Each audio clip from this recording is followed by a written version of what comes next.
Hello everybody and welcome back to Mayster Reacts in this new BDLM Chapter 2. Slight change of pace here today for two reasons. One, this will be my first reaction series. Yes, we're going full on into reaction channel territory. We're going to be watching Marvel Studios Echo today, all 5 episodes, and whenever you see them, you'll see them. For another reason, we have some new faces today. We have Lawrence, and we have James. Hello everybody. Yeah, you're there. How we doing? I felt like you don't have a lot of experience with this kind of stuff. It's you're new to this sort They're of over thing. there, aren't they, the ladies and gentlemen? Yes, Right. they are. Hello. Yes, How Cool. we doing? And you're not are you used to much Marvel stuff? Or No, you're not. I've not watched Marvel in a good couple of years, I would say. Well, it'll be very interesting to see what you think of this because I haven't heard good things, but it's Marvel's been on a bit of a downhill gradient lately. Is it? Hopefully Deadpool 3 in the summer.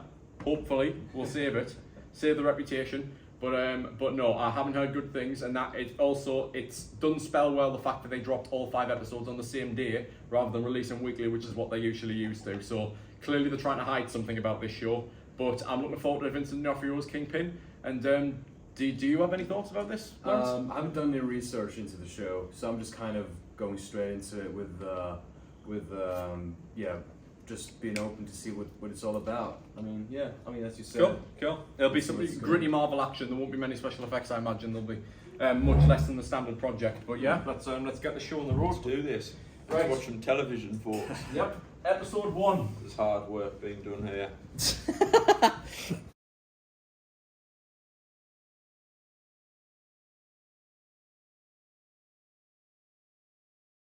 I know Echo is from Native American descent. She's deaf.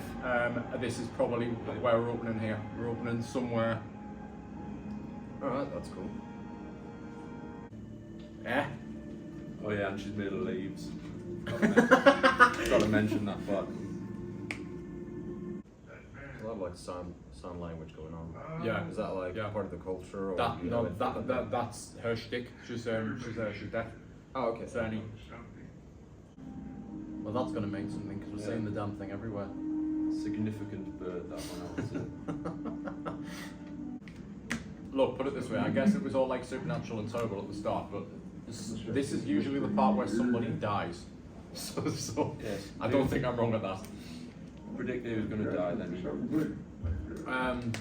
Because I'm pretty sure from Hawkeye, the dad dies much later. Because the dad's dead, I think. But he dies much later. I think he dies before Endgame, roughly in the timeline. Right. Yeah, that's I think she's had it though. She's made it. Thing is though, the need to go there though. They need to make us want to root for her, because the thing is she seemed like a very pointless throwaway character in Hawkeye, and the fact when she was announced to get her own show, there was mass confusion where there's so many other characters that could have one, especially a new one that very little people actually cared about. So it's They're giving you a reason to sort of. yeah. They need to do this. They need to give you they need to give her serious character work, because it's. I can't help but think it just seems a little surface level currently. That's the thing. I think the best thing we've probably seen so far, that was a very gnarly image, the aftermath of that crash. That's kind of what we're after. I think it really needs to get its engines going. I know it's early days, but it's there's supposed to be 4 to 5 hours of this, so it needs to get cooking at some point. That's the one thing people are excited for, Kingpin. To give you some background knowledge, massive Spider-Man villain. So he's just this big gang mobster kind of character, suits and everything, and he's just massive. His whole thing is that he's a massive guy, bald, and when he's obviously over dramatized in the comics, just massive fists. He's just got basically a massive wrestler you don't want to get in his way. He's big. Street level people like Hawkeye, you just have a bow and arrow, you do not want to get in the way of Kingpin. Yeah, I honestly, yeah, as in like I think you could go toe to toe Captain America, because he's just that big and strong. Cap would have a hard time hurting him. Some people say that Kingpin's got his own gravitational field. He's that big. But yeah. I wouldn't say that to Vincent D'Onofrio. I think he has like extra padding on or something for the role, but no, he's fantastic. So he Daredevil, the Netflix series, he played the character, and then in Hawkeye they brought him over and they made him canon in the MCU. So everyone's the biggest reason why people are excited for this show is because of him. The thing is though, this show's got serious balls to like include footage that like full scenes like this that we've already seen in other shows. When the episode runtimes are as short as they are. Like the first 2 episodes, not so much, but the finale is like 37 minutes. So it's got balls to be basically wasting this much time with this. I can kind of see where people are coming from. Because I've seen no reviews for the show, but I haven't heard good things. So this whole thing was in Hawkeye? I've seen all of this. But just from Hawkeye's perspective? Yeah, so this isn't even like a previously on, they've literally just played the 3-minute scene. This is new, I think. Oh, here we go, we're back. We're back. Hold on. Oh yeah. Here he is. That's the big boy. Cue ball for an end. Oh, there we are.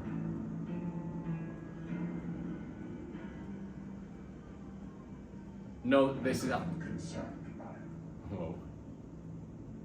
Take your pain. Make it into something useful. I think you, from an acting standpoint, like this guy, he nails this role. He nails it. But you also, what we're going to take away from the fact is that this script might be quite weak, but he's making do with it. Yeah. So watch the show just for him. That's what the audience is doing. They don't currently from the start of the show. They do not give a shit about it. The audience, anyone who has watched this show, I guarantee 80% of them have watched it for Kingpin. Because he's basically, I'd say, second villain. I think he's worthy of that. I think he's second villain on this show. We're gonna take him out. She can't. Stress and Oscar. She can't fucking understand. We go in there, shoot people. Yes. Oh, she understands that. Good. Oh, actually, That's it. I think I know what's happening now because this was a clip that was released. I think because Daredevil is in this show. Kingpin thanks you for your loyalty.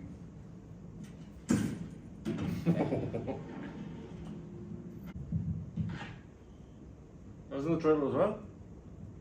This is going to be full of us. It was a fantastic trailer, but I think they're wasting all the good moments here. The thing is, right, this is all right. I'm going to say it's all right because it's nicely shot, nicely framed, and the choreography is good. But you can tell it seems so rehearsed. Seems so rehearsed. Like there's times where she should be narratively, tactically going for his head, and she's not because they're waiting on the choreography cues. Thing is though, I'm going to forgive this episode. There needs to be ground covered in the second. The fact that they had some okay Kingpin scenes, and I'd say honestly a decent action scene with Daredevil and all the thugs, I can forgive episode 1.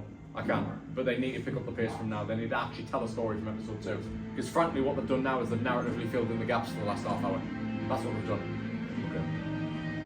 I'm not getting where this is going though, because I guess we've gone up to this point, but I don't really understand. Like Kingpin obviously survived, he survived, and what's the point of this show? Because that's what I'm trying to fathom out. Because clearly she's not best mates with Daredevil.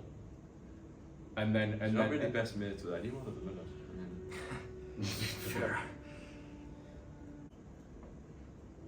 From a performance standpoint, would you say I'm being too harsh here in saying there's not a lot of expression?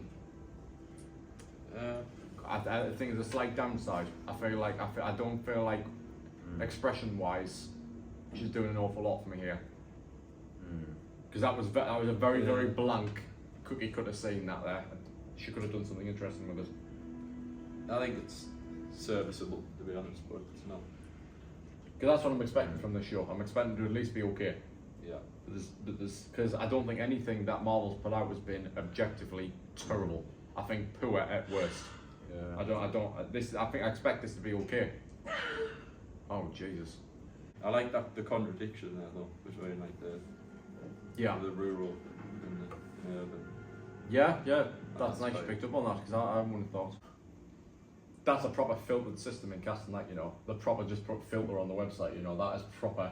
The profiles, that is really, like how difficult to find someone who's a captivating performer who who can run this vertical. She's got her own show, Yes. be a character in the franchise, but also have a prosthetic leg on whatever side they preferred, Native American and deaf. A lot of criteria. And deaf.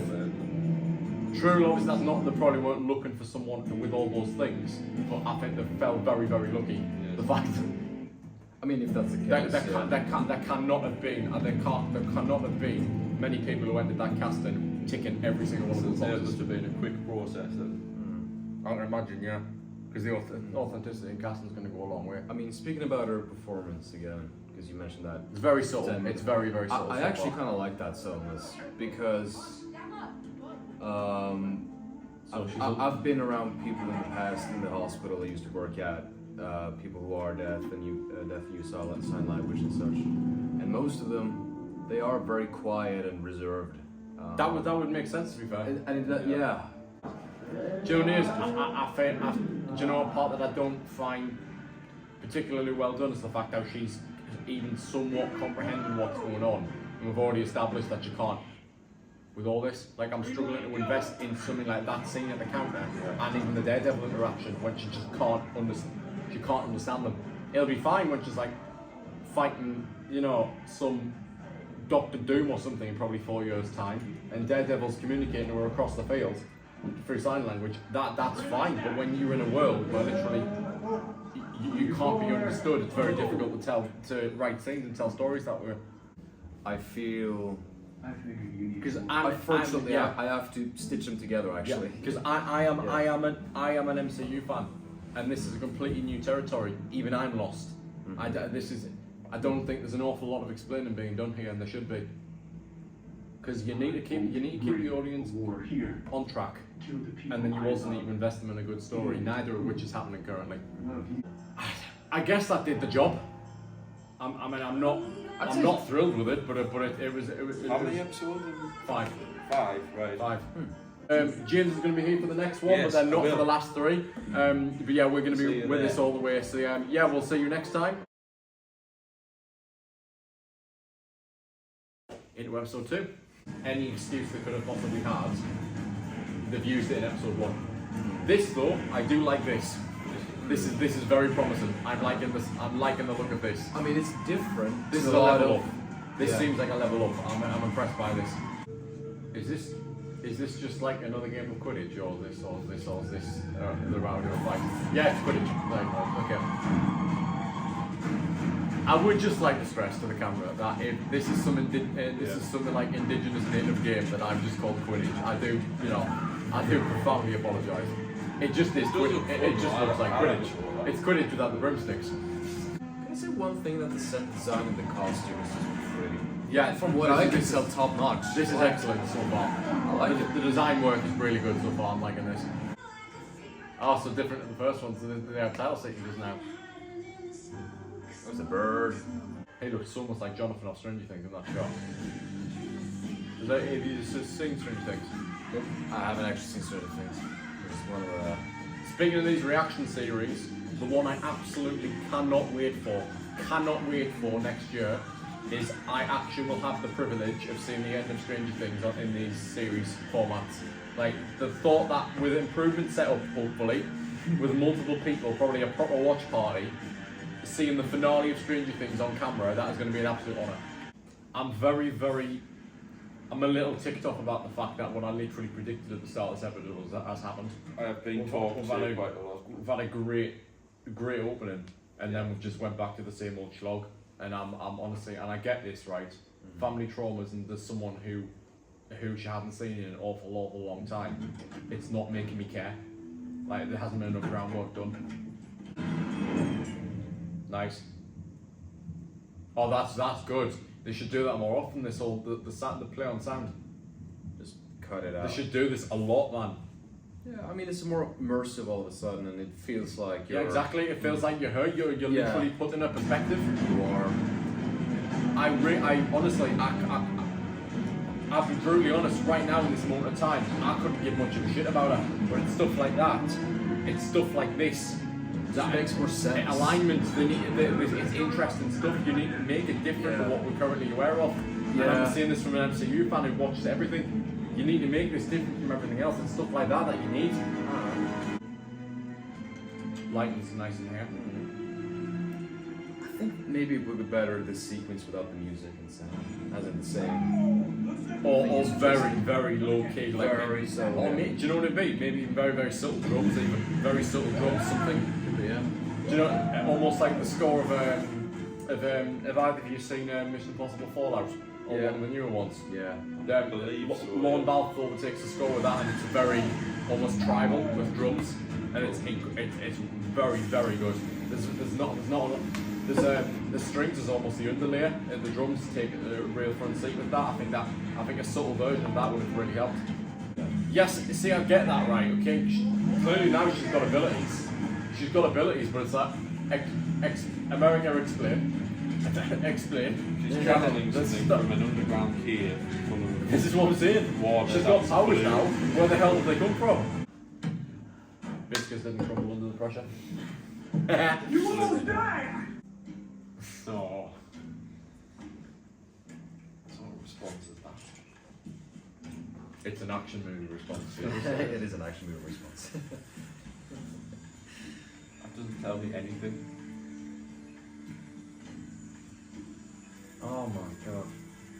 I don't like this script, you know. I really don't, especially from a dialogue standpoint. That was slightly corny, and then on top of that would have been a better scene in person. Also, just to say, are we going to brush over the fact that she literally had glowing hands? Are we going to just brush over Yes, that I fact? think we are. I mean, that's bad. Well, I mean, that's kind of what he said. I mean, yeah. No, but she's like, she was rarely confused. She like, she frees her leg, she's like, whoa, what was this? And then I've just seen ending has go no by. confusion about it at all. They watch over family in times of need or whatever. No trouble at all. I'm okay. Billy Jack's okay, and Maya's okay, but the truck is... Maya?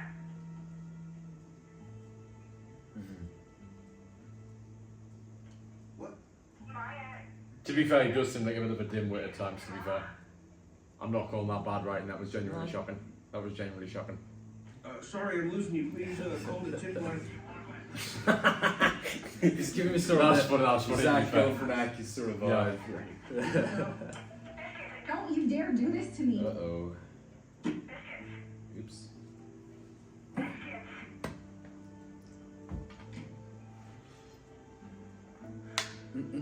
It is like Hawkeye. There's a character on Hawkeye called Grills, and he was a similar kind of deal. Oh, okay. He was in the show every now and then. Everyone just had a smile on everyone's face when he turned up. Was he generally liked by the audience, do you think? Oh no, yeah. Yeah, I think it's all the reaction channels and the people who actually watch them. The individuals really liked the show. Yeah. But as an audience as a whole, it was not. It was not. I think critically, it wasn't as well reviewed as some of the other shows. Do you? Would you like to share the audience that strategy? Just saying. Would you like to tell us what the fuck your plan is in this show? If they haven't seen each other in however long it's I'm been. not thrilled, you know. I'm really not thrilled, but hey. They should get Right. the antagonists Yeah, involved soon because there's- Kingpin needs to be a big part of episode 3, needs to be. Right, well, or Daredevil. yes, preferred the yeah, first yeah. Preferred So yeah, that was a great strong opening, but I think it just went downhill from there. Fell off. Right, so apparently Fisk's forces are in the next episode. I don't know about him based on the description, but yeah, that will do it for episode 2. That is James signing. Yes, out. thank you very much for having me, folks. Yep, it's been a pleasure I've having enjoyed you. it. Might have you again, might not. It's gonna be their decision. It's gonna be their decision. Will it? Yeah. I'm leaving it down to then. Maybe you were terrible. We don't know. We're going to be judged harshly. Oh yeah, Not you before. will. Yeah, man, do your worst, man. I'm critical. But no, Be honestly, kind to him. No, but it's been a pleasure. It's been nice having you. Yes, it's and, been very fun. Yeah, we're gonna finish the rest of the show just us two. James has now left us, but for the rest of the series, it's going to be me and Lawrence. And yeah, we'll just get back right into it again. Yeah, episode 3. Okay, I like this.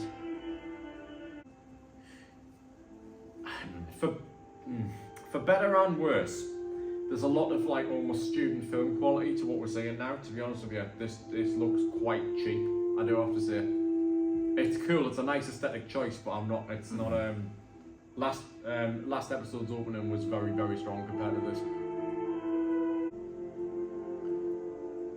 I mean, that's kind of the sort of style they're going for right now, which is a non-speaking style, like the cue cars, or like this, which is perfectly normal in the 1920s, 1930s, some films even before you had sound and on-set and recordings. But yeah, I see what you mean with that sort of student-y look to it, student film look. It's sorry to interrupt, but it sounds like what you're saying is you're asking yourself if this show was actually needed to be made. Oh yeah, that it's had in my opinion, it's had a very firm identity crisis in the second it was conceived. There's so many other stories that are safe bets almost that they could have relied on with more developed characters across the last 10 to 15 years that they could have done on screen. And they've bet their chips on something that right now they can't afford to take a risk on. And it's not working so far. Talk to her. Maybe you should just listen for once. She's good, she's playing this well. I think they're both playing quite well. Yeah. Basically, when there's danger, I don't know.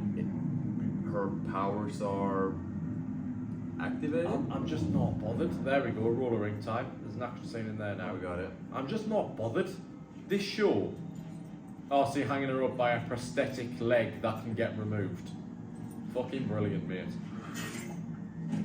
There you go. That was my Literally, like that's either intent. Oh my That was god. my first thought as well, actually. But yeah, here we are. I'm Oh, not. well, I'm. I don't know. The writing on this show is disappointing me. Like a lot, because that did not seem like they had that under control. That did seem like she expected it to hang there. See, this is interesting. Yeah, I like that. it is. It's like it's got. This is what the show needs. It's got good writing and then some writing that's just. Oh yeah. What now? I wouldn't be surprised if it's a writer's room with a good few people, because I feel like there's some ideas here are absolute trash, and then others are just. Yeah, and some of them are genuinely interesting, and Yes, yeah. And then the show just go down. They decide to go down an alley that's not that good for the plot. Honestly, I think if Kingpin is damaged himself, right, and he has an abusive relationship towards Maya, right, she finally broke free of him, and that was filled in the gaps in episode 1, right, with the events of Hawkeye, right.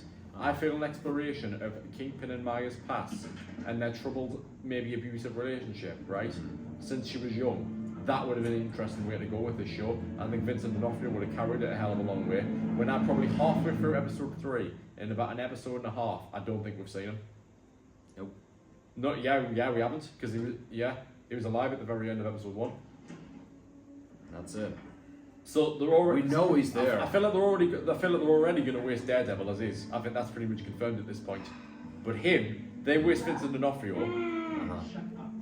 They turn the piss because the marketing of the show is Maya and Kingpin's show basically. Even if it was to save it to garner interest because everyone loves D'Onofrio, I'm not going to be happy if they waste them because this really is. This does seem like Maya's show. Fair enough if you're going to do it well, and they're not doing it well. Okay, now you pick up the pace. Give me a good scene. This reveal's about to happen. Here we are. Nice. Good. Now do something good with it. This is the gravitas this show needs. And they can't. She doesn't want to be there. They don't have a choice. That's actually good writing. They don't have a choice. They have to be in this room together. They can't run away from the conversation. That's actually good writing. That's really nice. That's really good. That's nice. That's a skill. Where did it come from? Where? How does she just know how to do that? You haven't established that she's good with tech. You haven't. Not that I can remember. You haven't established this. You're just saying she can do it because she can. So she turned the volume right up. This is interesting. But you should basically made it deafening for them. But it doesn't matter to her because she can't hear it. Doesn't matter for her, yeah. And interesting ideas completely going to waste because of a poor script. yeah, Do you know what I think would be really ballsy to put this show back on track? And they'd never do it. They'd never do it. This isn't the type of show that with the Go on. quality to do it. I think they should kill her. Bonnie, Seriously, yeah. I think they should kill her. Yeah, yeah. No, True, I mean, true. This arc that we're being on, it would almost like cut it short. Yeah. But seriously, I think they need stakes now. They need to really drive this home. They're not gonna kill her. They're gonna go happy into the sunset in episode 5. But seriously, I think someone in this room should die. And Kingpin would just would just perfectly, by the way, just let them go. Like, what reason does he have to keep Maya alive? I don't know. What We need loyalty, right? The thing is, I get Thanos loved Gamora, right? And that was really difficult. If you remember that one, I don't know if you saw it, yeah. And I get that was really like a really tortured dynamic and things like that. Like, it could be something similar. You could be calling it that, right? But the problem is, she tried to fucking kill you. Exactly. What loyalty do you have to this character anymore? We need an answer. We need an ending. That's why they've done it. About the show and all that. There we are. Okay. That was a good reveal. This is good.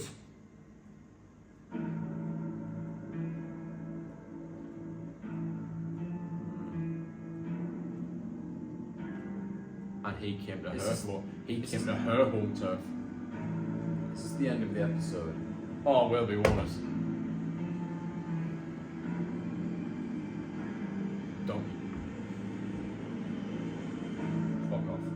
Fuck off. That's the end. And there's no credit scene. Honestly, that's definitely the worst so far, because that didn't even have the opening sequence of last episode's. I think they've. I think they've. Would you say that was 2 the best, or would you say that the first one was still the best? Ooh, I'd say possibly 2. I think just edging episode 1, but I think for the most part, it's actually quality as a show. It's declined. I think it's massively declined. Typically, when Marvel Disney Plus shows, the second last episode is usually the best. It needs to live up to that. It needs to. It needs to be the build up to the finale needs to end on a good cliffhanger.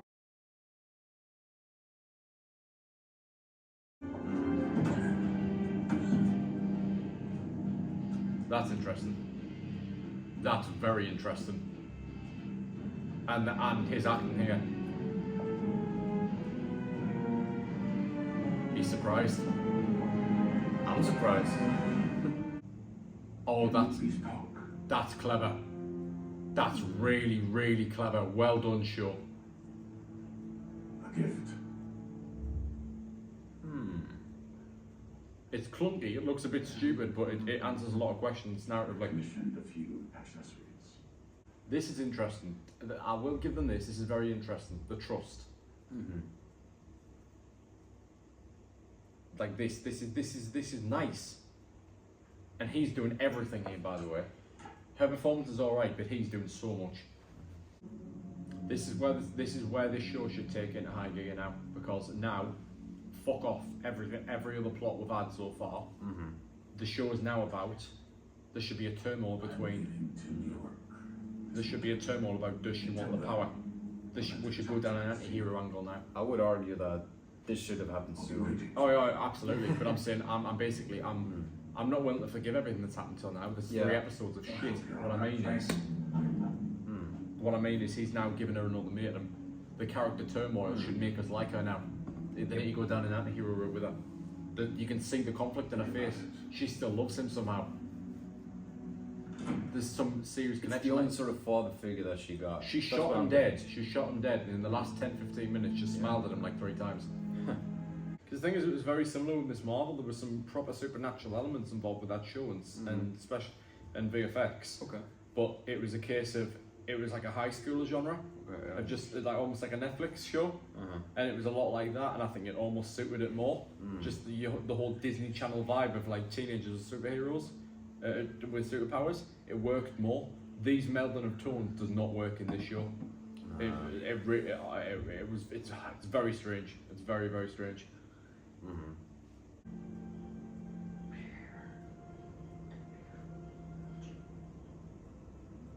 This is actually a very nice thing.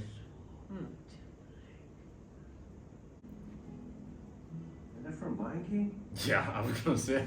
It's different, but it's the same. Come on, bring it on. Best episode at I least. can't Come on. remember a time when I loved you like a daughter. Is this hidden for you? Because the thing is true. I think this is decent. I don't think it's amazing. I think it's a good episode, right? So do I. I'm reacting the way I'm reacting simply because this is leagues above what we've seen. Like this is leagues above. This is what the show should have been. Yeah. Right now, you appeal for a better nature. You now be a badass motherfucker in this last episode. You've only got half an hour to play with. He better show no remorse for his actions in this last episode at all. You've heard him for the last time. That's how it should be now. We'll see what's gonna happen in the next one. Good. And the last one. Yes, so we're in for possibly an actual quite entertaining finale, but guys, we'll see you then. I've kind of been saying that potentially this could be at most an okay show, and I think the next half hour or so is going to determine that. Yeah, we'll find out. The kind of the episodes aren't that long, and I think that what we can both agree on is that the interesting stuff in this show happens too late. Yeah, exactly. Yeah, I think it really picked up at the wrong time, and an episode like this was needed at this time. I think the Kingpin one was great At latest. but it's but there should have been more of Kingpin earlier in the season, or it'll definitely be the series rather than season. There's no way this is going to go to season 2. This is I think last episode was exactly what it needed to be within a turmoil with between the good side of Maya and the Kingpin side.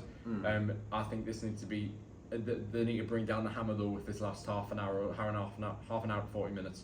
I think that's going to be a very challenging task that I don't have an awful lot of faith in this show to do, but we'll see. So are you ready without further ado for the finale? I'm ready, yeah. Let's Okay. watch Kingpin tear up some shit. Yeah, let's do it. The finale of Marvel Studios Echo. I mean, that's the one thing Marvel properties have just been losing. They've got just such overinflated budgets. Like, I wouldn't be surprised if someone turned around to me and said that this show cost $150 million to make. We'll find that out Because later. usually films are 200. This Yeah. has been on a lot more smaller scale. So I would say it's probably about 150 million. If this is $150 million, I would not be surprised. And I can't lie, it's been an absolute waste of it. This show should have, for what this show's been, it should have cost 75 million. Half of that. I don't know, by the way. Completely. Check that yeah, out. actually, just check it. According to one source, 40 million. Children shouldn't be here. Only 40 million. According to one source, yeah. Koimoy.com. Well, the thing is, right, that's actually embarrassing, because if they're gonna, like the Marvels, for example, is gonna be 200 million plus, right? They're gonna spend 40 million on a Marvel property.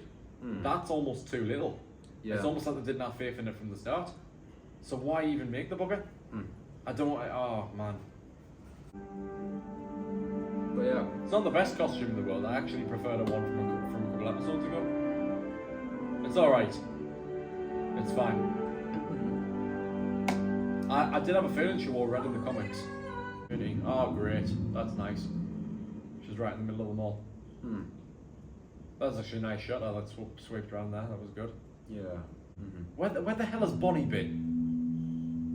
I'm assuming she's in the crowd somewhere. No, I think she's been taken because you know this should have been here an hour ago. I think she's been taken. Yeah. Ah, fair, yeah. But the thing is, like, where's she been this whole show? She had about 2 relevant scenes, I think. Zapped. What? What? What the fuck?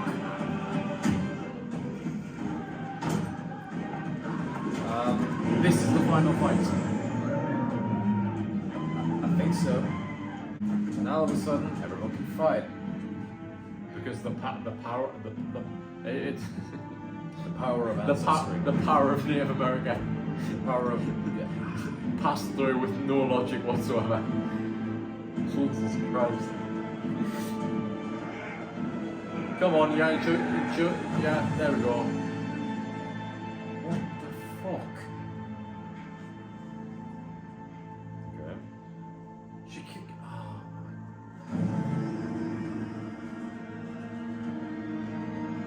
She's not even trying.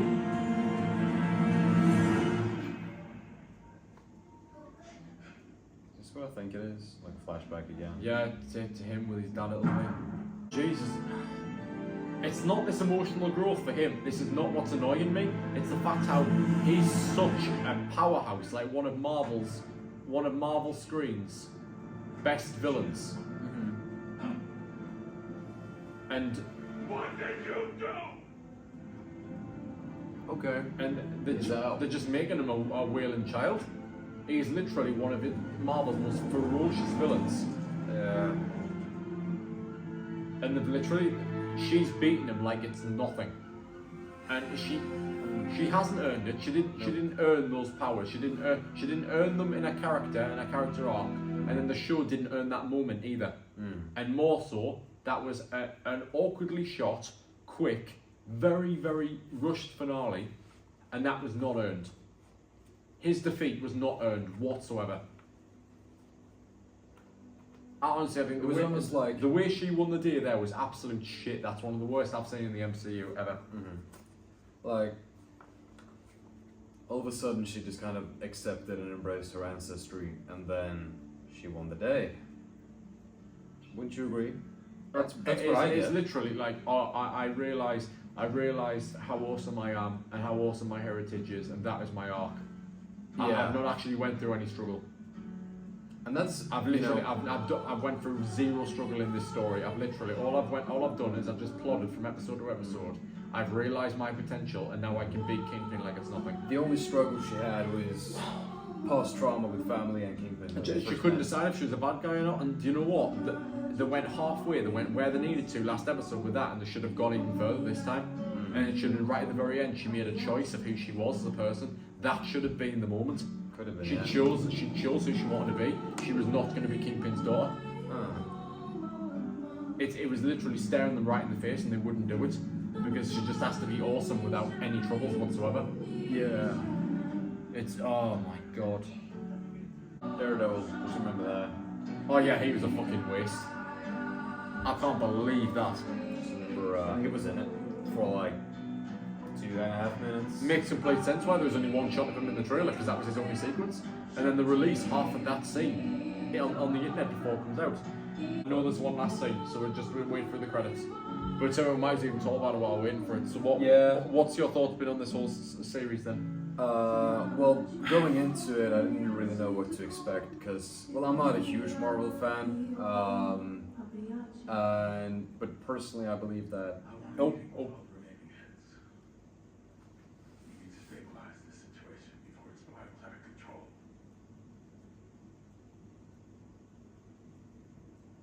Describe their ideal candidate. It turns out most voters want somebody who is quiet, which works against the career politicians. There are legitimate problems in the city right now. Kingpin runs for mayor. Somebody who understands the pain they're going through, who understands the frustration they're going through. Exactly right. A bare-knuckle brawler would do well in this race. An outsider, somebody who is not afraid to take on the establishment. But wouldn't that candidate have emerged by now? That's the question that remains for so many people. Is that candidate even out there?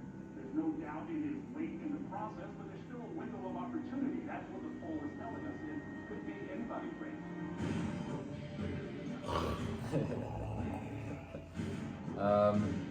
I don't want to see you be mayor of NYC. I can't lie, Kingpin, after you display it at the end of this series.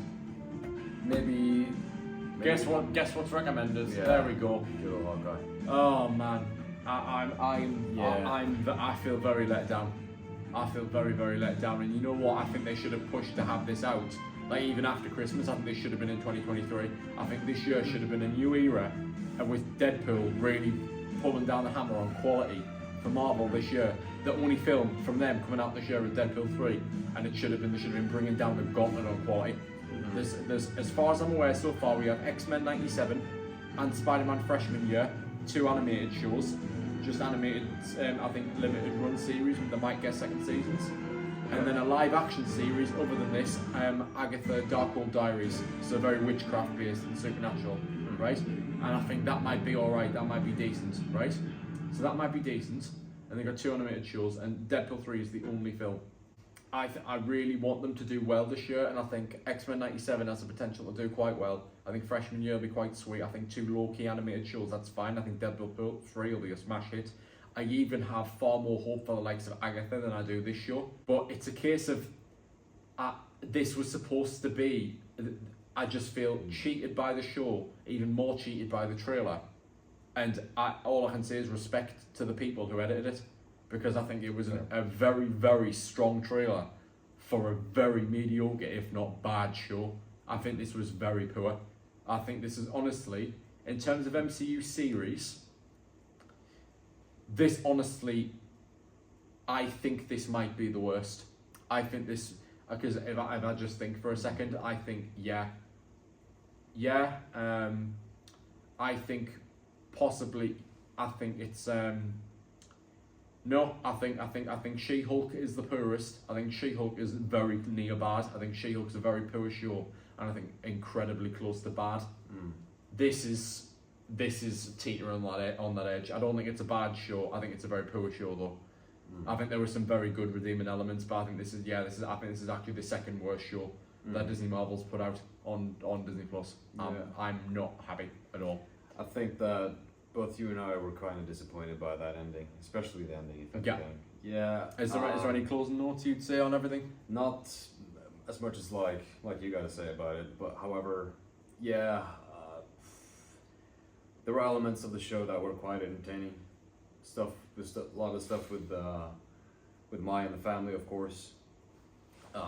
Kingpin backstory, I like that one. And some of the action sequences where they implemented some good stuff decent choreography. The fact that she was like the roller rink one was actually really well choreographed thing, but it's just right. Well, but it never really made it there. Today we're here to react, and we have reacted to Marvel Studios Echo, all 5 episodes in all their glory. I'm very disappointed, but you know, that's life, and I think it was definitely the best move, binge releasing all of them on the same day and getting it out of the way, just ripping off the plaster, because 5 weeks of that, and I think there'd be even more of a sour taste in the audience's mouth when it comes to Marvel as a whole. Fair point. Yeah, that is it. It's been a pleasure, Lawrence. Thank you for joining me across this series, and you're welcome back anytime. Same with James, who I'm happy. I'd be happy if he turned around and said he didn't catch the rest of that series because it was not worth it. But yeah, they'll both be back. They'll both be welcome back anytime. Let me know what you guys thought of all this, and if there's any shows you'd like me to cover in future months to come, just let me know in the comments below. So I've been Matthew May. This has been Mayster Reacts, and you've been watching Marvel Studios Echo with me. I'll see you all next time. From myself and Lawrence, goodbye. Bye now.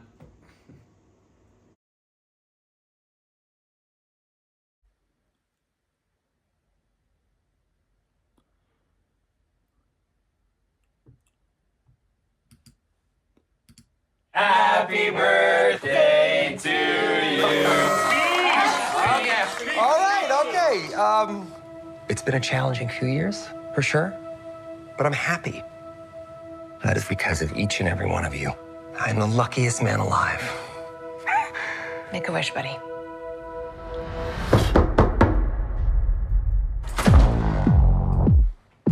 Wade Wilson? Who's asking? Whoa, whoa, whoa, whoa, whoa, whoa, whoa, whoa, whoa, whoa. Is that supposed to be scary? Pegging isn't new for me, friendo, but it is for Disney.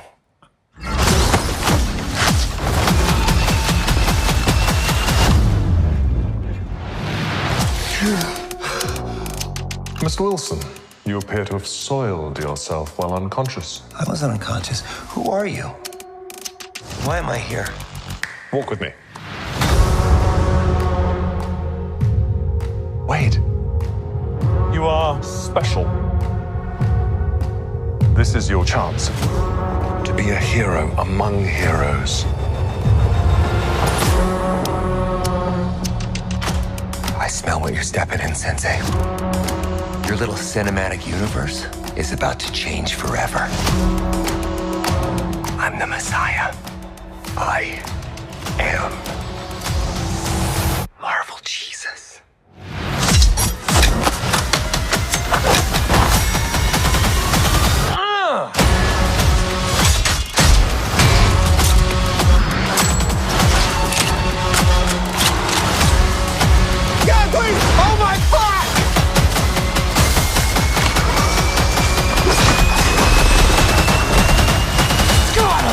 car? Wait!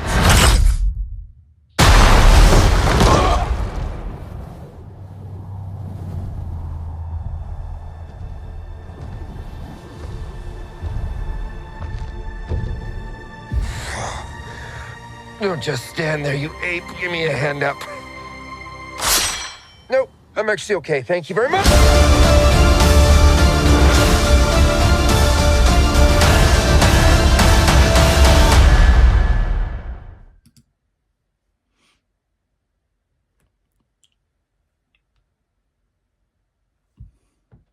Right then, here we go. Main trailer in 3, 2, 1.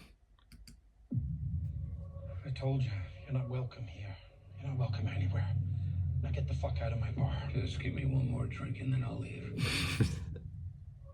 Hi, Peanut. Come with me right now. Lady, I'm not interested. All right, well, I'm sort of on the tick, so upsy daisy. Here we go.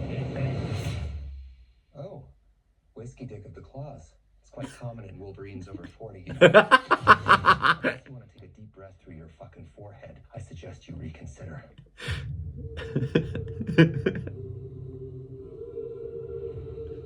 Oh, what a trailer choice for the music. Everything that I've ever cared about. Not my fucking problem. Is that what you said when your world went to shit? Come again. Oh. Wolverine let down his entire world. Want to talk about what's haunting you, or should we wait for a third act flashback? I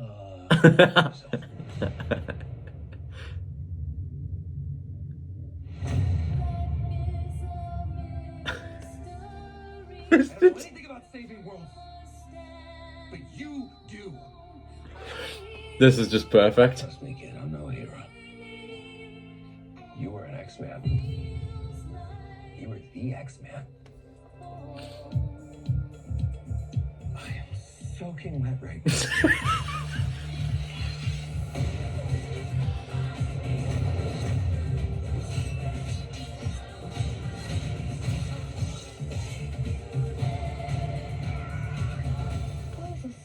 Silly. This is what I'm talking about. Big slow motion action sequence. Who knows if you live or die? Let's fucking go. Let's fucking go. Yeah.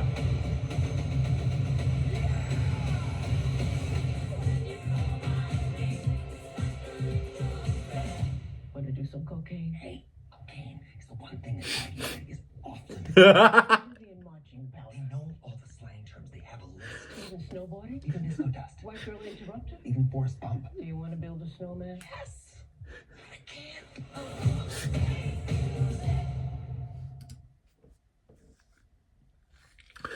Oh, God bless Ryan Reynolds. God bless Deadpool. Oh my God. Jesus, I cannot wait. I know I turn everything into a joke, but I care. And I want to use that for something important. Oh. Oh. I waited a long time for this team up. Yes.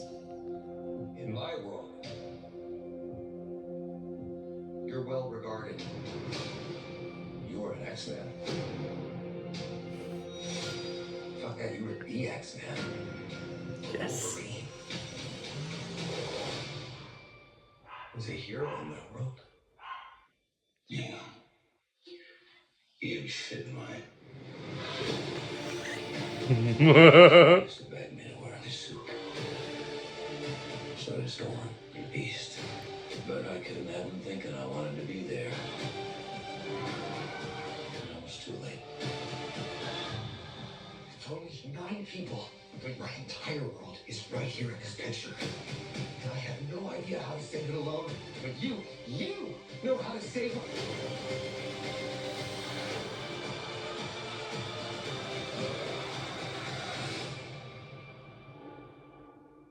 Whoever you think I am,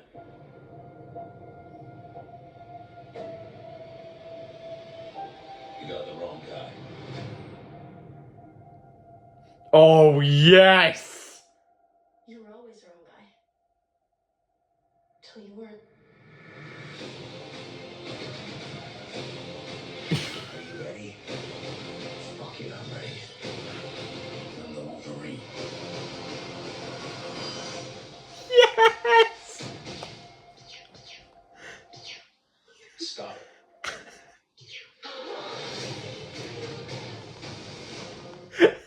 Come on!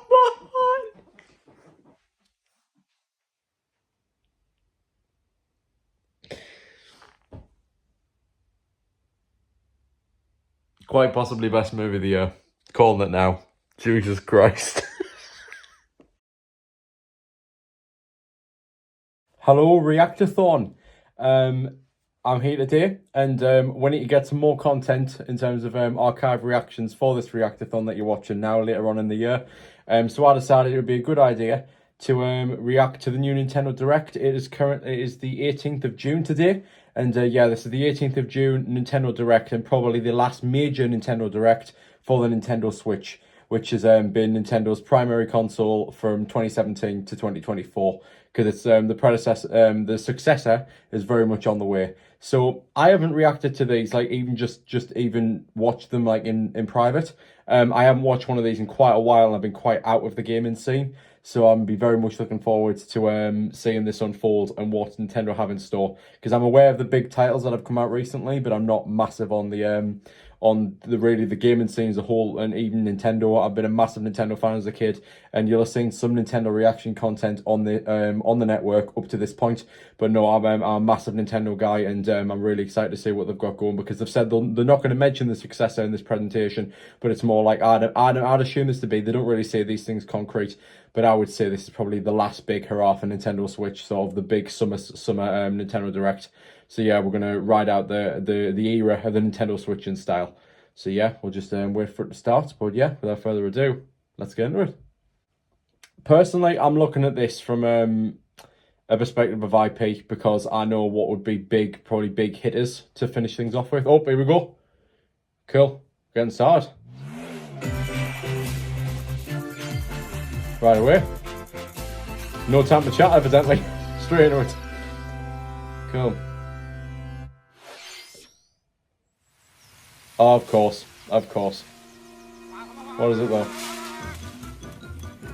This art style is very strange.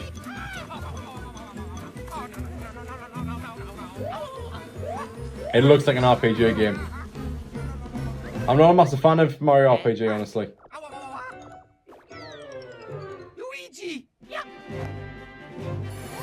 Nice one.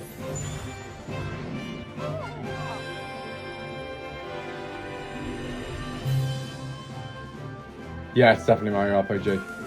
Oh, it is just Mario and Luigi. Oh, that's cute. Do you know what I think this is? This seems very much like an RPG that I can get behind, because there's quite a lot of platforming here. I like it, but it's very kind of, it's accessible. It doesn't seem complicated at all. No, I like this. This seems like a really cute little game. It's really good.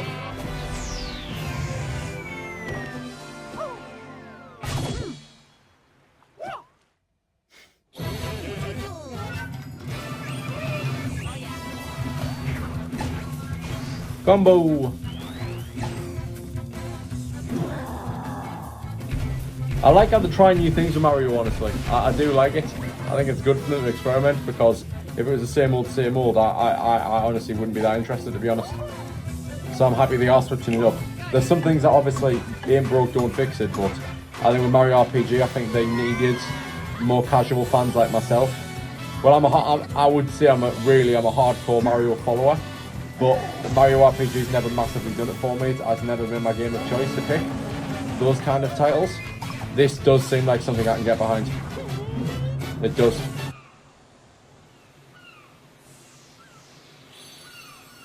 Oh, that's cute. And this year, oh, that's cute. That's really nice. Hello, everyone. I'm Shinya Takahashi, and I'll be your guide for today's Nintendo Direct. Hello. That was the first new entry in the Mario and Luigi series in almost 9 years. Great. Mario and Luigi Brothership.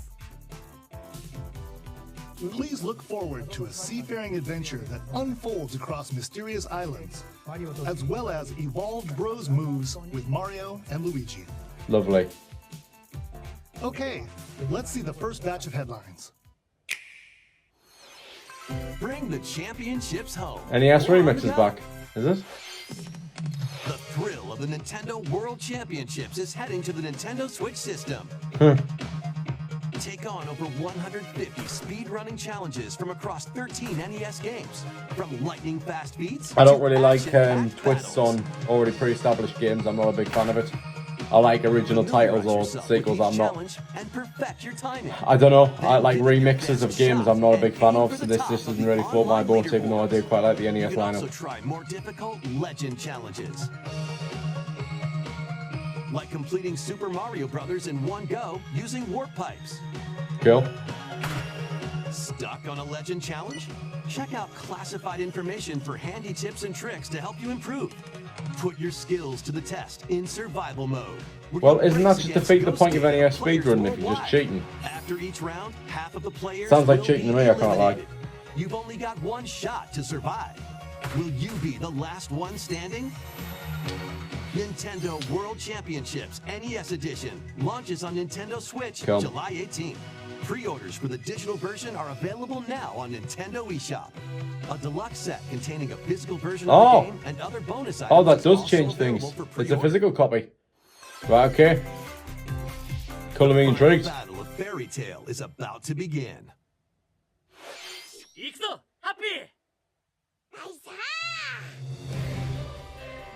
Relive the climactic Alvarez Empire arc from the hit anime Fairy Tale in this action RPG. Set in the vast kingdom of Fiore. I don't think the majority of RPGs will ever go to float my boat, ever. Engage in real-time It's really not my battles genre. that unleash powerful attacks that fuse different kinds of magic based on who's in your party. Work together with your teammates to take down powerful enemies.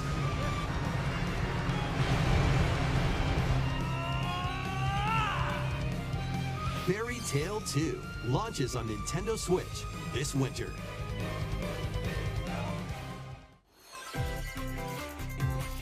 Embark on a multi-dimensional journey. Final Fantasy, maybe?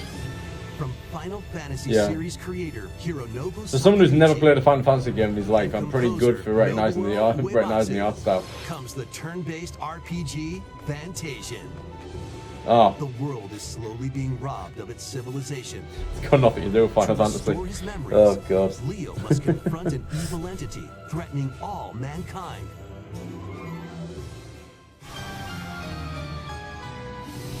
Skills are the ticket to winning battles. Adjust a skill's trajectory to Holy. target multiple enemies at once. You can also send enemies you've encountered to a separate dimension and fight them later. The more enemies there are, the more you can wipe out in one shot. Let them go! Now, let us save the world together. Fantasian Neo Dimension launches on Nintendo Switch this holiday. Doesn't interest me, honestly. Another sport is coming to Spoko Square. Oh, so updates then. Never top Wii Sports. Basketball is being added as a free update to the Nintendo Switch sports game. Not my Wii Sports. Dribble, pass, and shoot. In 2-on-2 matches using motion controls. Try out 3-point challenge solo and score as many baskets as you can within the time limit. Up to 4 players can also compete in 5-streak battle. I bet that's annoying. Besides local play, you can team up with players worldwide in 2-on-2 online matches.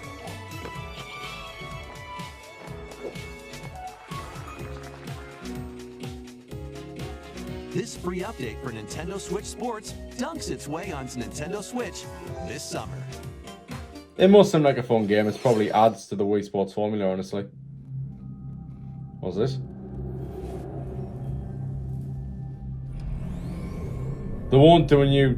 Wait, it looks like Pokemon?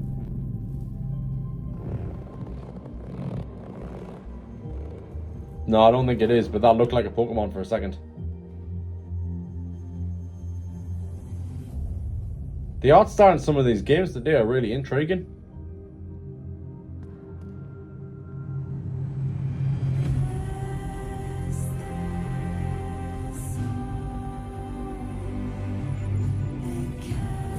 This is really pretty.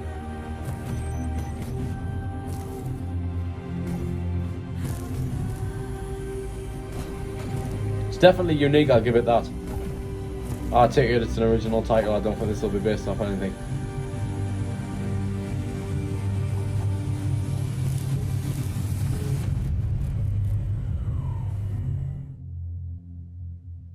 Okay. It's an array of cartoon classics. Leap into a new update for Disney Illusion Island.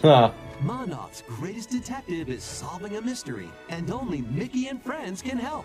In the brand new adventure, Mystery and Monoth, uncover hints and evidence scattered throughout the world, then use the dashboard to crack each case. What big secret lies at the end? Start sleuthing, because this free update launches on Nintendo Switch later today. Island Adventures. Oh, I'm getting this. Customize your character. Then befriend Hello Kitty, Kuromi, and other familiar faces in this open world adventure. Can't wait, boss.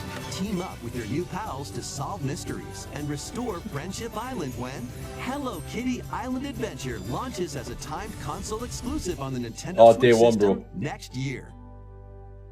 Next year? Scammers.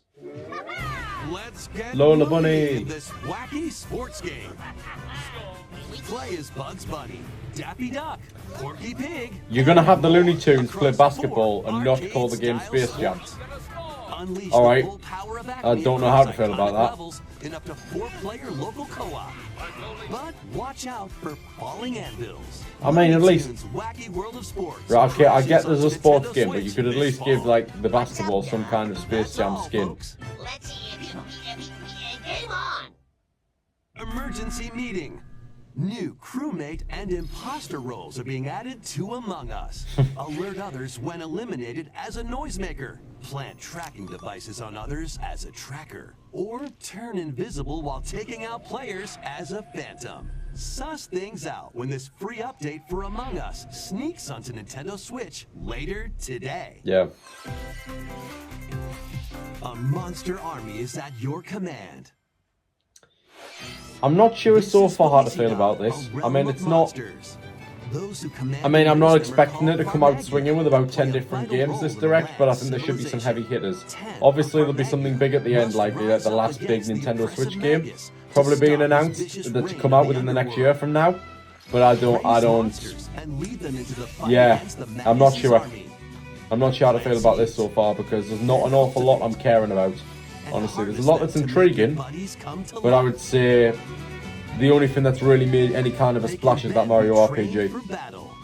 And we are fairly far into this, I would say. So we're definitely at least well over a quarter of the way through, and we've got one game. I think a Nintendo Direct should like excite you at least about 5 times. I'd say I've been excited about once. I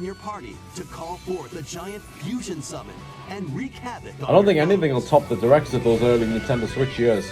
I don't think they will, they were just too exciting. The 2017 Directs and some 2018 ones were just stellar. Really, really good. Back when E3 was the thing, E3 used to be exciting. Oh, here we go. This looks like Smash, but I don't think it is. Donkey Kong Country Returns, originally released on the Wii system, is barreling onto Nintendo Switch in HD. The villainous Tiki Tak tribe has hypnotized the local wildlife and stolen Donkey Kong's precious banana board. I have to tell you, it doesn't look much better than the original. Just stop him. It looks like a Wii game. Pound him. roll on through. But you know, it's fine. Each level is filled with it's okay. It's all right. No match for these top bananas. From manic minecarts. I wish Donkey Kong wasn't so notoriously difficult, because they actually look like fun games if I could really get behind them. And even hitching a ride on Rampy. Now in Lego, as of last year. Available. Pass a Joy-Con controller to a buddy for 2-player local co-op. Oh, that's beautiful. I say I haven't played Donkey Kong Country Returns on Wii. Levels are in store. So this is almost new visuals to me. I don't remember much of this at all. Hey, look, if Nintendo really want to blow any expectation I have of mine out the water, it would be Super Mario Galaxy 3. That's what I want. It's what I've been asking for about 10 years. One of Donkey Kong and Diddy Kong's jungle escapades returns in HD. Plenty of wild actions and antics are in store with these Kongs. Next, please take a look at this. Right, okay, come on. Now we actually need some indecent. Come on. Oh, Jesus, my heart nearly sank. I thought it was Zelda for a second. I don't think it is. It's either a new IP or something I can't spot right away, but that's not Zelda. What it rings a bell. I feel like I know what this is.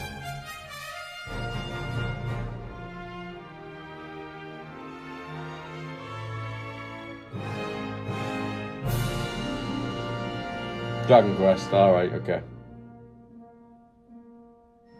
Journey with allies to face the Archfiend on an epic adventure.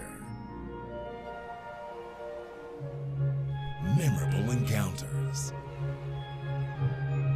It's a strange style. I have to say art style, the 2D and 3D kind of melding together. And it's quite strange. I don't like it though. An iconic RPG. It almost feels like 2D sprites in a kind of 3D world. It's actually quite fascinating. I think art direction in this direct is very, very good. I'm impressed by a lot of these games, the way they look. Very visually appealing.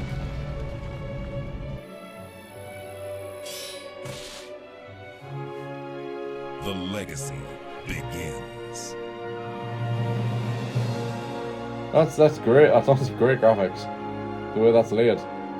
I felt there was actually a horizon there. That's what I felt. HD2D remake. Coming to Nintendo Switch, November 14th. Cool.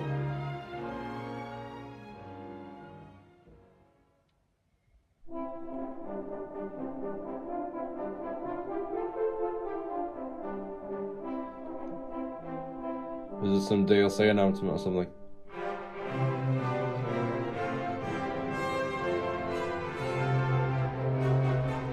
Alright. Okay. Nintendo ダイレクトをご覧の皆様、こんにちは、堀井裕二です。ドラゴンクエスト3の映像、いかがでしたか？ようやく発売日を発表できて、僕も嬉しく思います。そして今日、サプライズで発表したドラゴンクエスト 1&2 も HD2D で蘇ることが決定しました。時系列としては3が物語の始まりとなっており、3、1、2の順番でプレイしてもらうと、あっと驚く展開が待っています。ロト3部作となる3と 1&2、どちらもぜひ楽しんでもらえたら嬉しいです。どうも、堀井裕二でした。They seem sweet. Thank you, Mr. Hori. We hope you're excited to play the entire Erdrick trilogy, now in HD 2D. Cool. Let's continue with more headlines. Yeah, right. Come on. Let's pick up the pace here. Let's have some fun, Co. Say hello to Jaws? Wait, He-Man? Great Scott! Is that Marty McFly? I can't be the only one that thinks those graphics look like shit. Coming to life in this action-adventure mashup for the ages. Play with more than I'm not thrilled about the way that game looks at all, especially when you consider what the last few games have looked like. TV shows and more. Was that no? Special skills and crafted gadgets Walking to Dead explore or Shaun the epic Dead, whatever. worlds, each with their own unique puzzles, hidden areas, and familiar foes. Dinosaurs from Jurassic World and Cylons from Battlestar Galactica. They're certainly not toying around. Unbox the universe when Funko Fusion pops onto Nintendo Switch September 13th. We've got a smorgasbord of spooky, silly, and strategic games. All Ready right. for an adventure of ghoulish proportions? Summon your courage. I don't know if there's a release date for this yet. Are they going to reveal it here? Filled with goofy ghosts, I'm not really keeping track massively, I have to say. tricky traps, and other supernatural shenanigans. I haven't played this one. Luigi's Mansion 2 HD. I own it, launches but I haven't got on around Nintendo to it. Switch June 27th. Pre-orders are available now on Nintendo eShop. All right. Meet the quirky little Dempa Man. I think they will have announced it because they would have made a bigger deal of the date there. RPG adventure. Explore dungeons and battle monsters. Customize all sorts of outfits. Decorate your island however you'd like. And more. Plus, up to 4 players in local co-op can team up to catch special Dempa Men. The new Dempa Man is free to play and launches as a timed exclusive on Nintendo Switch July 22nd. Strategize away in this tower defense installment of the Metal Slug series. All right. Take control of your forces and pulverize enemy strongholds. Choose from over 300 units with different abilities. And build out your decks to win. This looks a tactical little bit tussles. like what's it face? It looks a bit like You can Warhammer. also slug it out with other players in Just a little online bit. battles. Metal Slug Attack Reloaded storms onto the Nintendo Switch system later today. Oh, okay. Embark on an expedition of the damned in this eagerly awaited sequel to the gothic roguelike RPG. Board your stagecoach and set off across a decaying landscape to prevent an apocalypse. Fight off nightmarish fiends in turn-based combat. And upgrade your abilities after each deadly run. Darkest Dungeon 2 launches on Nintendo Switch July 15th. Pre-orders begin later today on Nintendo eShop. I don't know the cigar, is it? More classic titles are on the way. I don't have Nintendo Switch Online, but I'd be interested to see what they've got. Okay, cool. That's a nice Play addition. Link's classic 16-bit adventure and team up online to explore randomized dungeons in The Legend of Zelda: A Link to the Past 4 Swords. Cool. Nice. Experience So it's a lot of the remake GBA of ones. Samus's first adventure in Metroid Zero Mission. Plus, coming to the new Nintendo 64, Nintendo Switch 17? Online Mature Oh. 17 Plus collection of games. Okay. T-Rock. Brave the dangerous This one was that a mature stop game? the campaigners' nefarious schemes in Turok, Dinosaur Hunter. This one's on my radar to play at some point, but I don't see how that's mature. Oh, cool. Infiltrate a corporation to end their alien conspiracy in Perfect Dark. That's quite Now, smart, given the new online game for Microsoft coming out soon. That's quite smart. All 4 games will be available for Nintendo Switch Online Plus expansion pack members later today. Cool. Set sail to save the day. This is Marona, a young woman with the ability to communicate with phantoms. I will take all of this girl. Join her on a journey to save her friend Ash.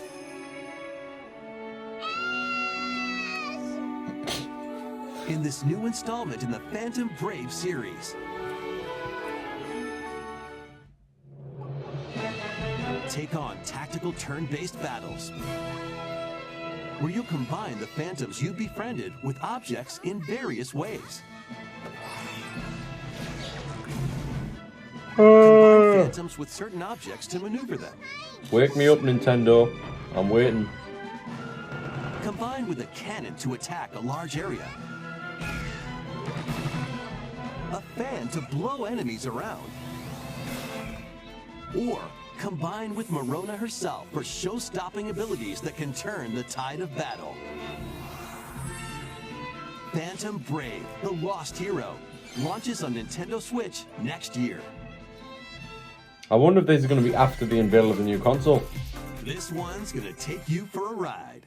I suppose it's going to be early 2025. 7 arcade games featuring Marvel and Capcom characters are fighting their way. We're definitely getting the Nintendo successor of the Switch console as next year. one collection. This is absolutely the last full year of Nintendo Switch. It's got to be. It will be. Duke it out in Maybe Marvel it'll be the vs. holidays. Capcom 2, Honestly, I think it's either going to be March or Christmas next year. Take One of down the the two. Kingpin in the beat-em-up side scroller, The Punisher, And it depends on how prominent the ad campaign heats up for it. Because I have a sneaking suspicion it might actually be Christmas next year based on how well the Switch is sold. Select online mode to challenge rivals around the world.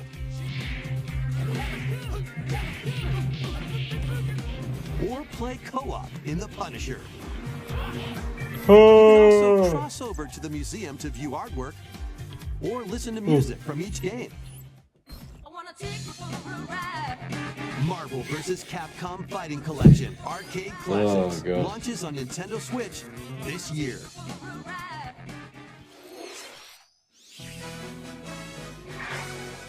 Mario Party! Oh, nice. The latest game in the Mario Party series. Right, now do something different, please, for the love of God. Resort. Get ready to jump into the biggest selection of Mario Party minigames yet in Super Mario Party Jamboree. So a sequel. Cool. First, I can get with that. some of the new boards where you'll compete to collect the most stars. Take the escalators to travel so it's floors in so it's almost like Super Mario Party was almost like a reboot, and this is a sequel to it. Okay, cool. At half price when they're on flash sale, but act fast. Ride around and stay on track in Roll'em Raceway. With the new Turbo Dice item, you can move up to 40 spaces with a lucky roll. Here on Goomba Lagoon, that volcano design is awesome. The tide can change your path, and things really get mixed up when the volcano blows its top. Golden Goombas, Along that's with great. 5 new game boards, 2 boards from previous Mario Party games make their return. Cool. That's cute. That really kind of ties into the whole reboot vibe. A battle of wits, and more. And some are controlled by gently shaking or tilting your Joy-Con controllers. And also murdering your friends while you're at it. Over 110 mini-games, there's a wide variety to enjoy. Also, up to 20 players can go head-to-head online in the Coupathlon mode. Compete against your rivals and aim for first place. Try your best to come out on top. Oh, that is bloody mental. Oh, that just looks like chaos. That doesn't even look fun. The biggest Mario Party yet will soon be underway when the Super Mario Party Jamboree game launches on the Nintendo Switch system October 17th. Nice. There. Have my attention. That was the latest installment in the Mario Party series, Super Mario Party Jamboree. With new boards, quite a fun title as well. I like that. That's a good title. 20-player online gameplay and more. Get ready for the biggest Mario Party in series history. Great. And now, please take a look at this. Right, okay, this feels like a heavy hitter's coming. Come on. No fucking...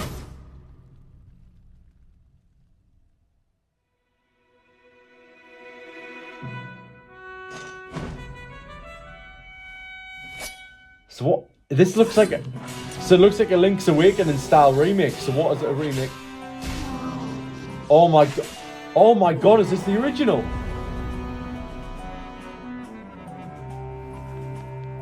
It might be.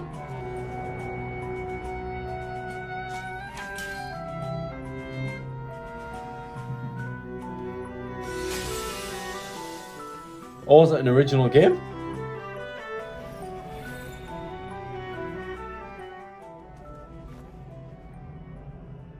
No, I think this is an original game. Oh, that's just so pretty. No, I think this is this seems like a remake.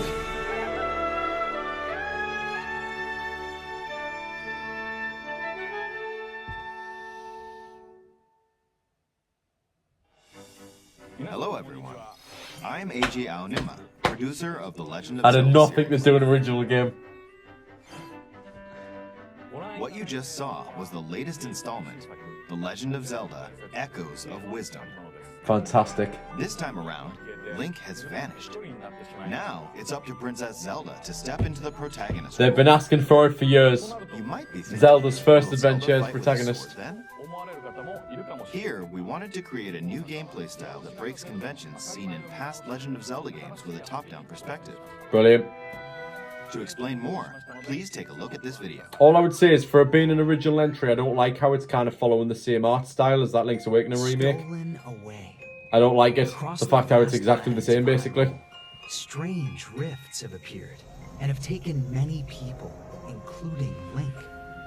Now alone, Zelda meets the fairy Tri, receives a mysterious staff called the Tri-Rod, and sets off on a journey across Hyrule. Do you know what's also quite funny? Ever since they brought in voice acting, it's going to be very weird to revert back to without it. Do you know why it's not a remake, like an original Legend of Zelda game without voice acting? It just seems odd in a world Once after you learn it. an echo of something, you can recreate it whenever you'd like. Even if there's a wall blocking your path, you can create echoes of tables to get a leg up. Makes me wonder if there's like going to that. be a Breath of the Wild trilogy then, because it seems like they might be moving away. Wooden boxes. It wouldn't surprise me if that was it, one and done, a two-parter, Breath of the Wild and Tears of the Kingdom. How you use them separately or together is entirely up to you. Learn and create echoes of things you find while exploring Hyrule. You might be surprised at what you discover. Wow. So they're really not going back. The inventory's a big part of the deal now, even. You could pick up and throw a rock echo, for example. That's not all, though. You can also create echoes of monsters. After doing so, they'll fight by your side. That's great. Monsters have different abilities, so choose the one you want to create based on the situation. Wisdom is key, after all.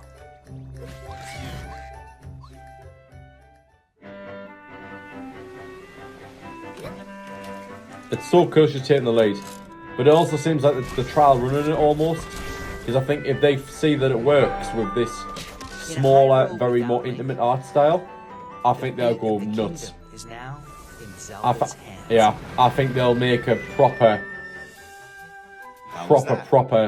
full-on Zelda game with voice acting with her as the lead in the future.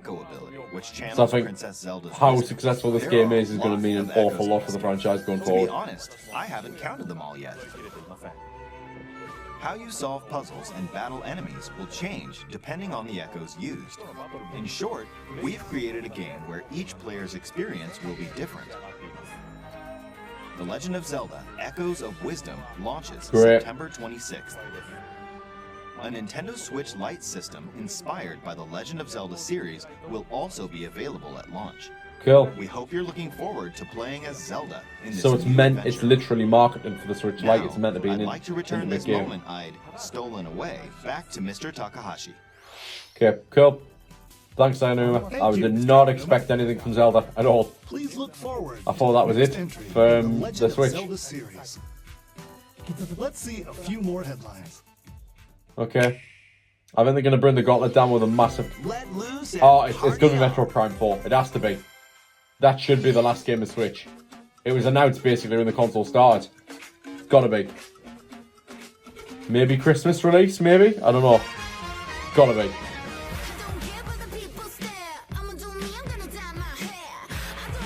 I understand if there is no big Mario game left. I get it, right? I get it. If they want to save it for the new console, great.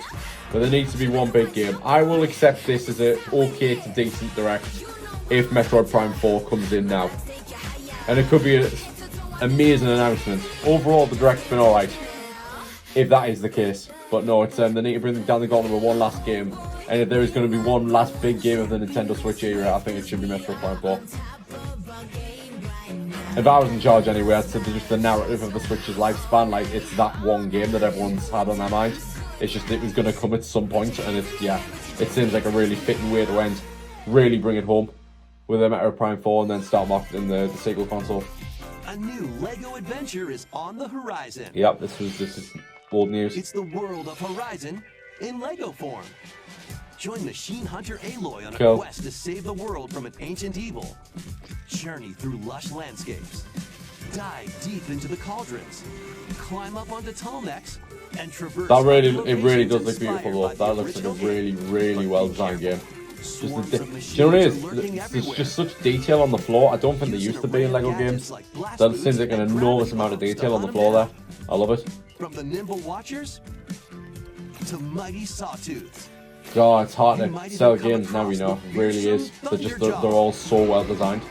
There's nothing that really makes them stand out these days. You've really got to push for IP and different things other than just technology. Because technology, everyone's on the same page now. Nintendo's never been the most spectacular when it comes to technology, but they've always had that sense of creativity that has made them stand out. But yeah, Launches on Nintendo Switch this honestly, holiday. it's a really exciting industry these days. A Stray's journey begins. So Stray gets support. I take it. Cool. I was always intrigued by this game ever since it was announced years ago.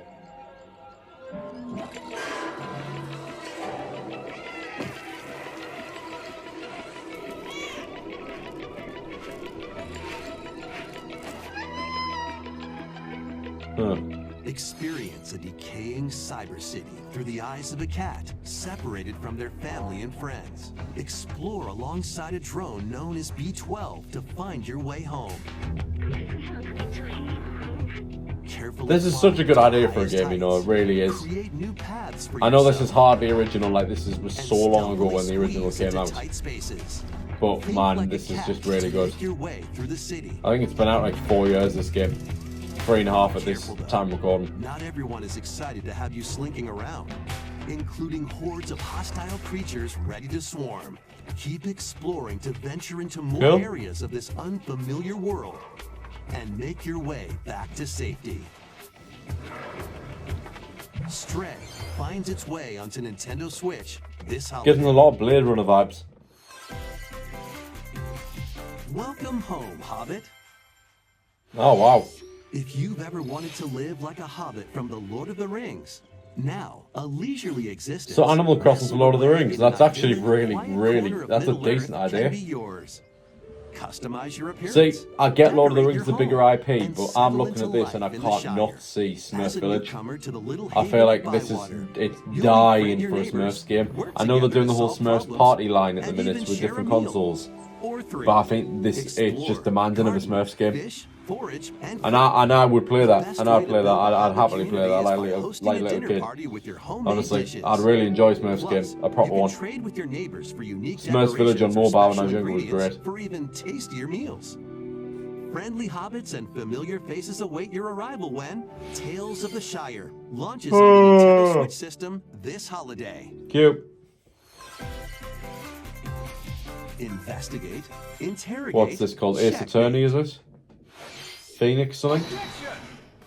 2 Ace Attorney spin-off games, including a sequel that was previously unreleased outside of Japan, are coming to Nintendo Switch as Cool. one collection. As the prolific prosecutor Miles Edgeworth, take the case out of the courtroom and investigate crime scenes. Cool. Gather information by interviewing people and inspecting evidence. Then use the power of logic to solve challenging cases. Enjoy all new hand-drawn character visuals from the original series character designer, or swap to the original sprites for a more classic look. That's Take cool. a break from your investigation to explore the gallery, where you'll find character art, music, including orchestral arrangements, and more.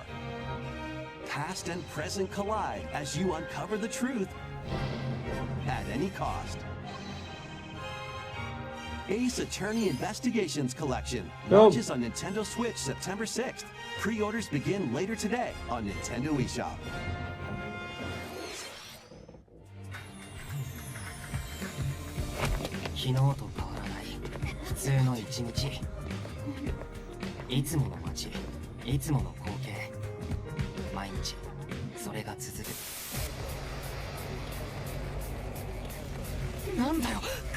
What the hell is this? Platoon Walking Dead.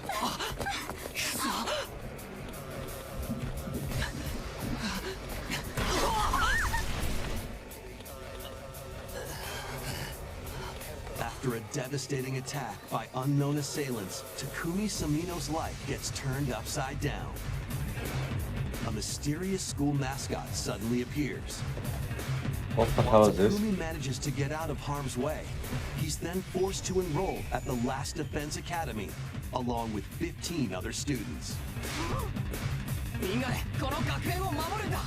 Their mission is to defend the school from hostile student enemies for 100 days. An academy shrouded in secrecy. And the unavoidable loss of allies. Can Takumi survive this 100-day trial, colored by extreme and despair, and return to his normal life? The creators of Danganronpa present the 100-line Last Defense Academy, launching on Nintendo Switch early next year. Okay. Embark on a saga spanning generations. I'm getting bored now, guys. I'm getting bored. A remake of Romancing Saga 2 Give is me marching something. onto Nintendo Switch. Rule and expand the Empire of Varen across multiple generations, challenging the legendary 7 heroes who have turned to darkness. In combat, use returning Saga features like glimmers to learn skills, and formations to enhance abilities. Turn-based battles have also evolved into timeline battles, where the action order is key. Innovative features like United Attack can also help with strategy. Get to the point. How will you Not expand bothered. your empire? And in Give me which order something will you good. fight the 7 heroes? Every decision you make will dramatically alter the course of the story. Safeguard your empire's future and protect your legacy from peril. Otherwise, the vengeful 7 heroes may emerge victorious. Romancing Saga 2, Revenge of the 7 launches on Nintendo Switch October 24th. We hope you're excited to experience the full remake of Romancing Saga 2. That's almost everything for today's Nintendo Direct. Right, okay, Metro. Next will be our last Right, announcement. okay, Metro Prime 4. Please take a look. Here we go, Metro Prime 4. Okay, here we go.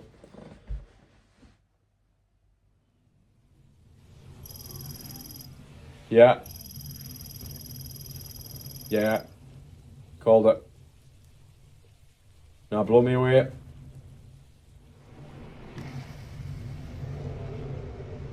Fab.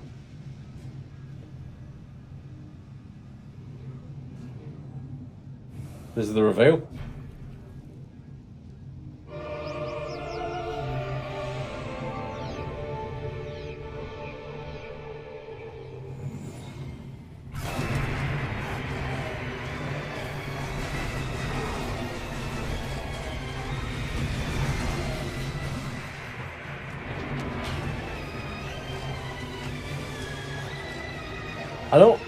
I don't know how I feel about the fact how this game has been in development for so long.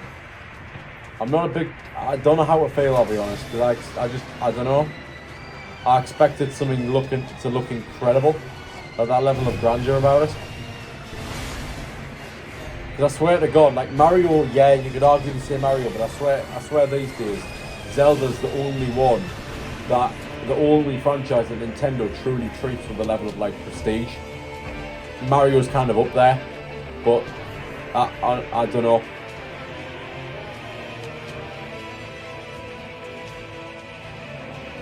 Metro Prime 4 Beyond, cool. Date? Holidays?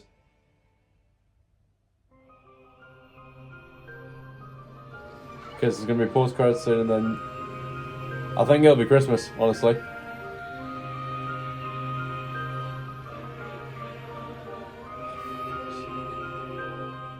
Of course it's not going to be. Right, that's promising at the end. I like the look of that. That was a first look at Metroid Prime 4 Beyond. After a very long time, we are finally able to share more information about this title. Release is planned for 2025. So please wait a little bit longer. We hope you're looking forward to Samus Aran's new adventure. It's not going to be the last hurrah of the Switch, is it? It's That's going to be. all It's for going to today's be. Nintendo Direct. Thank you for watching. I think it's the launch title. I think that's what it is. I think that's the launch title. Right. Okay. Yeah. That's. I think that's the launch title. I think that's what that is for the next console. That's how it seems to me. I don't think that's going to be a Switch game. And if it's not, that makes me feel even less comfortable about it, because for the next console, I'm sorry, it should be. I'm not saying it should be like PS5 Series X level, but there should be a massive step up graphically between Switch and whatever follows it. There should be, to try and keep up with the rest of the Gen 9 consoles when it enters Gen 9 Nintendo. So the ending was promising. That looked actually gorgeous at the end of that trailer. It just looks like the same, to be honest. I'm not enormously impressed by the majority of that reveal trailer. So, yeah, I'd say it was okay. Direct at best, honestly. Yeah, I'm not really sure how to feel about it, to be honest. I think only time will tell. Especially once these releases come about. But no, yeah. Cool. Yeah, that's all from me today. Goodbye. Very good too at controlling the tempo of a game. And here comes on for Rodri at half-time. John Terry scored a winner here in 2008, going back further to the 50s. Won here well. This is Yamal getting to the edge of the box. No. For Williams here. Williams has spotted the space in the corner past Pickford and put Spain in front. 1 minute and 13 seconds into the second half. They may have changed the midfield, but they haven't changed the threat. This time. This time. Williams with the strike. And once more England will need to summon those comeback powers again. Well, Every single game we've come up from behind in this knockout stages. Doesn't really change now.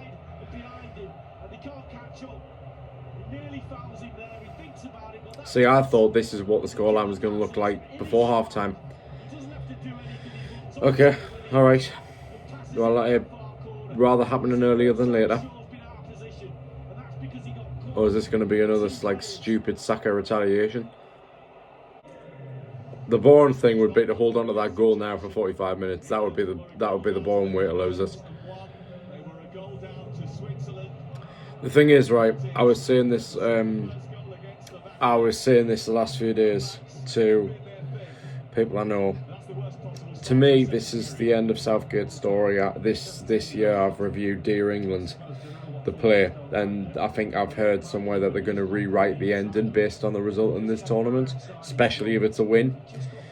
And this really is the end of Southgate's tenure. I 100%, for better or worse, expect some kind of resignation notice within 48 hours of this game wrapping up, for better or worse. And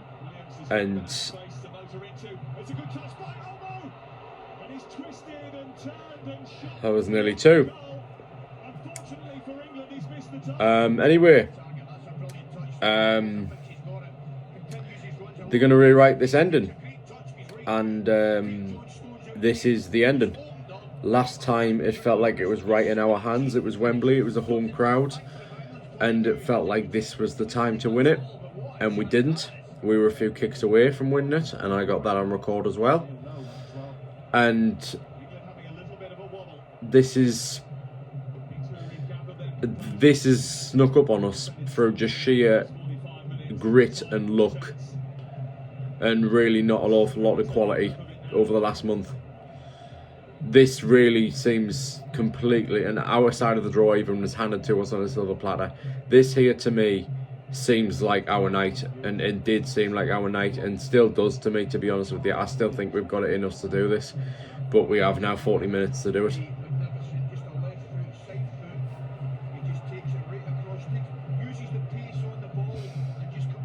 And I'd be lying if I said I wasn't nervous.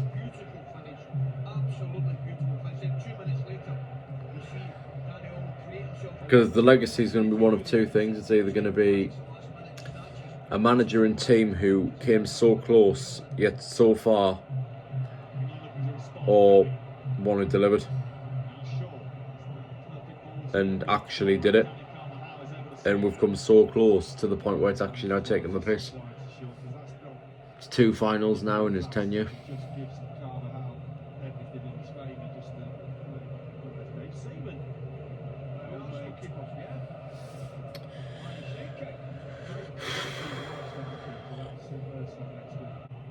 No. No. From distance and flashing it past me. Right hand upright. Another warning sign for England. A bit of space for him. No one really in the penalty area to kind of cut back. Get in the box, lads. Push.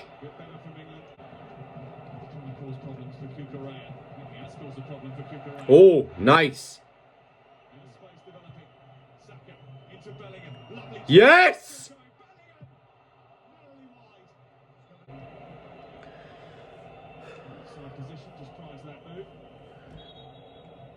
No.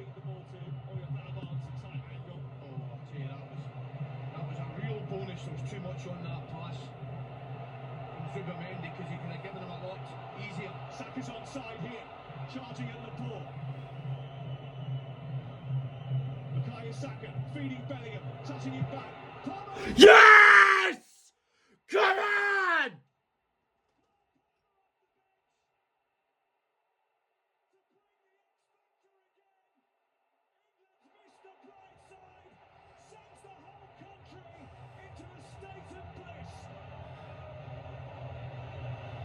We've all been waiting for him to come back on the pitch.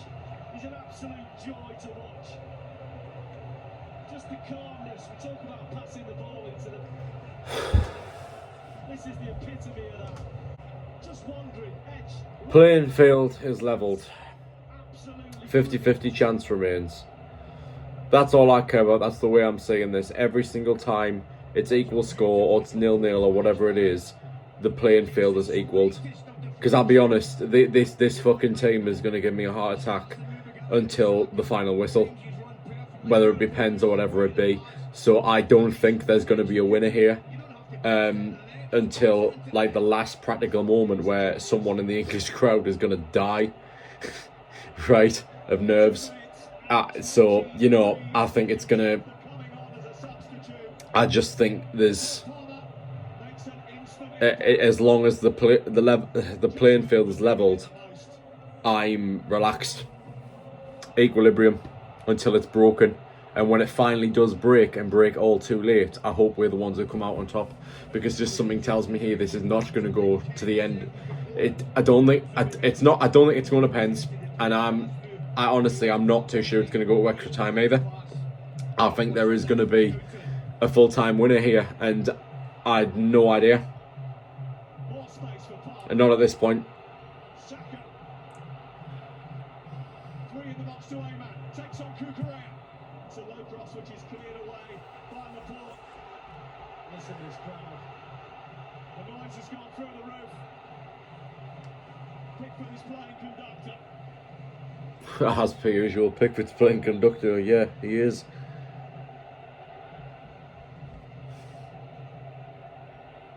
Again, I'm no football expert, but I would just like to say that my personal opinion is I think the strongest consistent player on this team since Southgate's tenure has been Pickford. Consistently.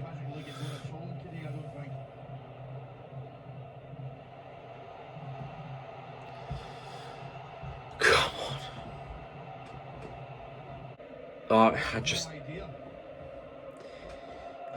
Do you know, I actually felt this was England's day, and I feel like, honestly, I felt until kick-off that I think we're going to win this.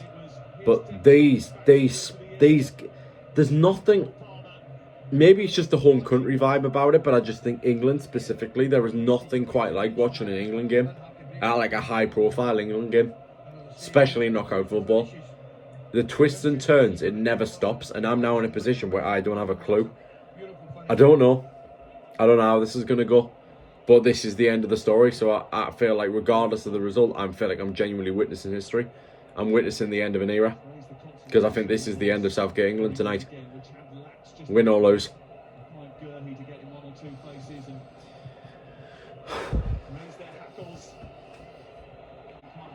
No. No. They're scrambling.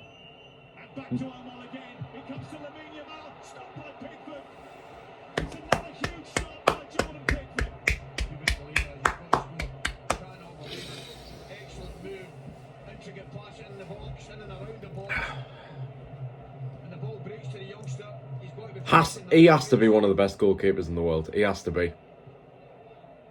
Surely. I don't know how many lives England have had, but they're running out of them. Mills on the march again. No. Oh, God. And now we're into last minute winner territory.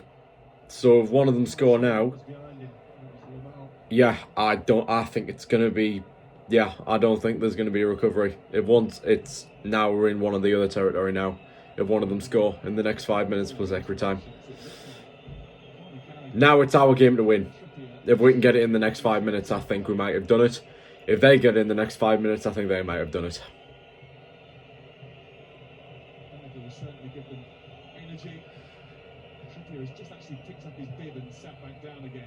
I just don't want them to give up and try and take it to extra time. I just don't. Because I'm not sure we have the stamina to outmatch them. I don't think we do. I just don't think we do.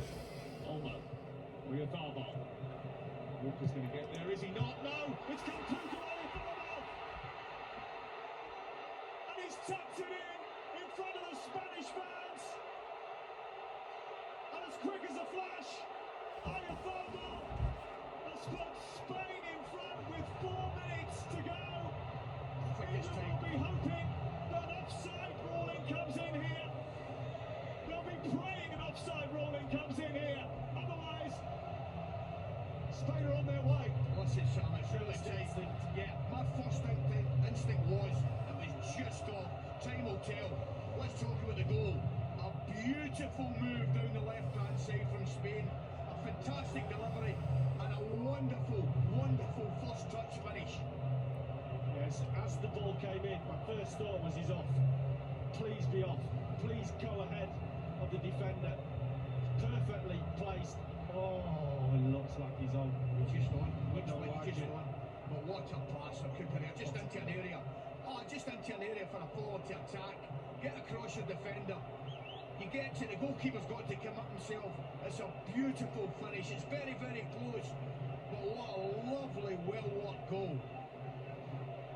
Well, Christina Uncle is in our booth in Berlin. There's not going to be a VAR check.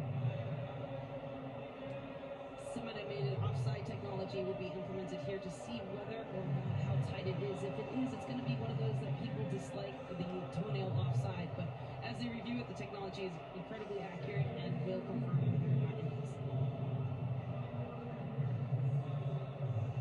Well, there's no review, and England have no reprieve.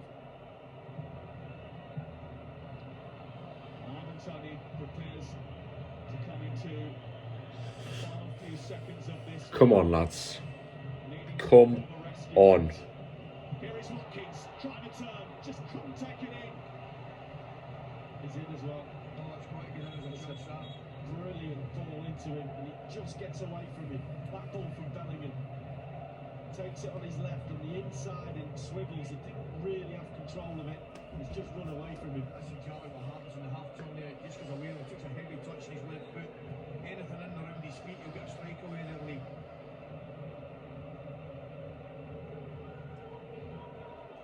Tony is on. Off comes Phil Foden. Another change coming for Spain. Rafael Marino, who scored the winner against Germany, is about to come on for Lamine Yamal. 89 minutes.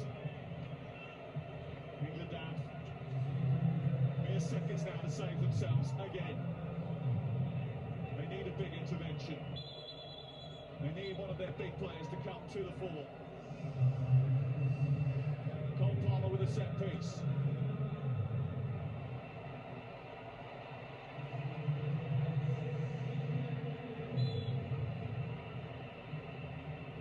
Needs a perfect delivery. They're attacking at the far post. Rice is there, and it's off the line. No!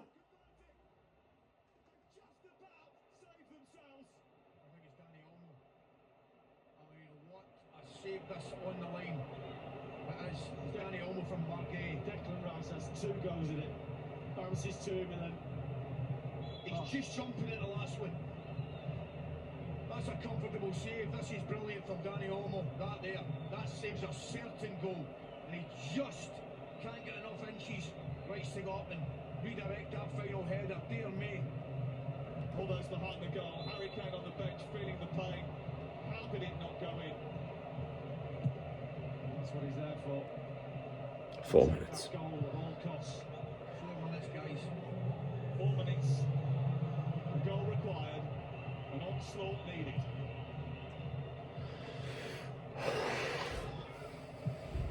You don't normally need 4 minutes. It's okay. And the Spain team think they're getting over the line. Look at them at the bottom of that picture. But he's on now to supplement the attack for England. Pickford scurrying to retrieve it.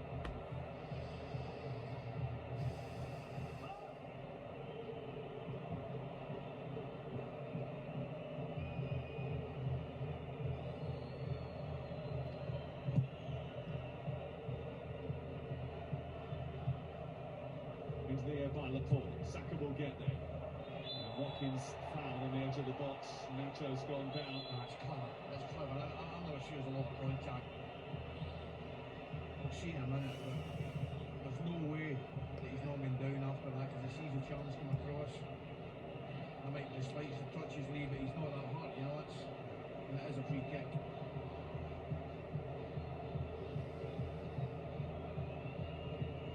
But you guarantee one thing, they won't be in a rush to take it. Watkins with a yellow card for that particular infringement. Pedri injured, not able to take part tonight, watching from the sidelines. The rest of his teammates try and get Spain over the line. Nations League winners, they think they're on the verge of winning this, but England will still believe there's one more chance. They will hope there's one more chance. Rice forward. Will be a desperation about England now to try and get it forward, to force it into their opponent's half. Have a free kick, quickly taken. Yeah, he wasn't alive to it. No. Kept hold of it. He did brilliant. I don't think he wanted it. Didn't know a lot about it, but I tell you what, he reacted well. Ends up getting a free kick, and the ball will now go when it should have gone 2 seconds ago. 90 seconds of stoppage time to play. Pickford will take this free kick and launch it into the opposition penalty area. There will be a scramble. Pickford's delivery. It's a Spanish head that gets first contact. Saka. Fuck off! I don't know what he did there, but Cucurella's made the most of it. Yeah, he's just stuck his hand out to protect himself, and because Cucurella's a lot smaller than him, he's probably just caught him in the face. It's just there. This is the goal, this is the ball. It's a beautiful literally. I mean, it really is. It's the knee of Snow which keeps it on time. But the quality of the ball, the move down the left-hand side, proper strikers finishing, get across the front post, just get the surface on it. Means despair for Gareth and his team. We may not have seen them coming pre-tournament, but Spain have been in the last 2 Nations League finals, winning the last one on penalties. Maybe they were underestimated, discounted a bit before the tournament started.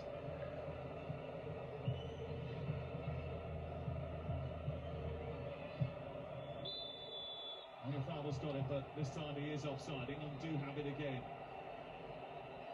Pickford wants to get it upfield again.